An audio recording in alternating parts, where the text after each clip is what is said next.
Hey, what's up? David Duford at davidduford.com, where I help insurance agents like you become top producers. And today we're continuing our series, the third part, in fact, of the worst final expense companies that you could work with and how to stay away from. As I've mentioned in my other videos, I will qualify.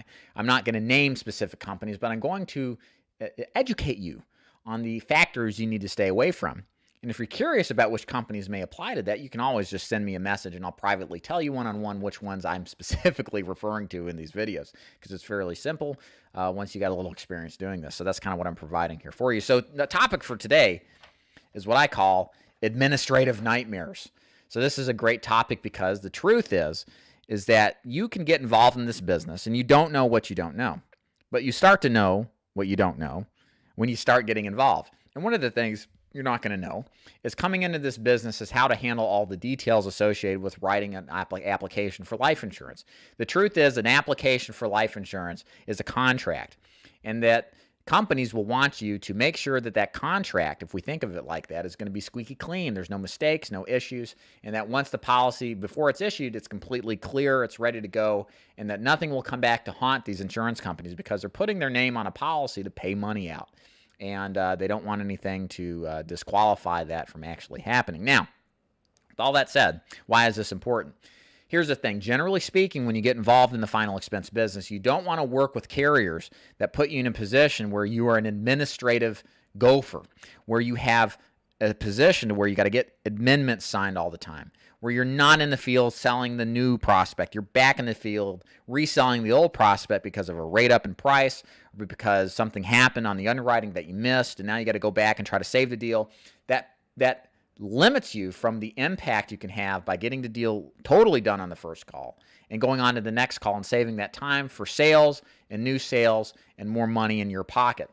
So the thing is you want to avoid companies, specifically speaking, that are lengthy in application as primary carriers, especially if you're a new agent. So we're talking 10 to 15 pages.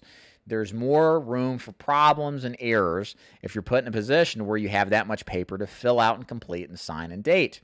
Instead, what you should be doing are threefold, really. One, use shorter linked applications, 4, 5, 6 page max that has maybe 2 or 3 signatures, or use a tele-application process to where you're in a position to where you don't have any paperwork, you do the whole thing over the phone. Or 3, use an e-app application process.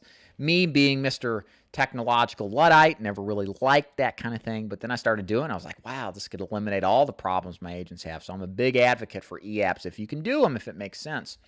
The important thing is really just to not use a primary carrier that is so thick with paper in this business, because it will limit you and what your real mission in this business is. It is to see people all the time, see specifically new prospects, to close them on the first call and be done with it, wipe your hands and move on to the next one.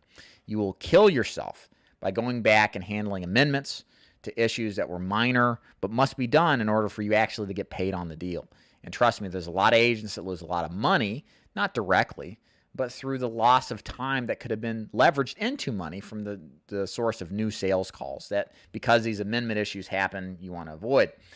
So if you like this video, please thumbs it up and like it if you haven't. Did I say that already? Yes, I did. Subscribe, that's what I meant to say. And comment about what you think the most amendment-happy policies are out there and kind of which ones a new agent may want to stay away from. If you're interested in working with my organization in the final expense arena, or maybe Medicare supplements, annuities, or mortgage protection, just mosey on over to davidduford.com. You'll see a link in the menu that says Joining David's Agency. Click that, watch the videos, get a good idea of what I'm looking for in an agent. And if you like what you see, set a time to speak with me, and we'll talk privately, one-on-one, about the process of moving forward. My name is Dave Duford. I'm at davidduford.com, and we'll see you next time. Take care. Bye.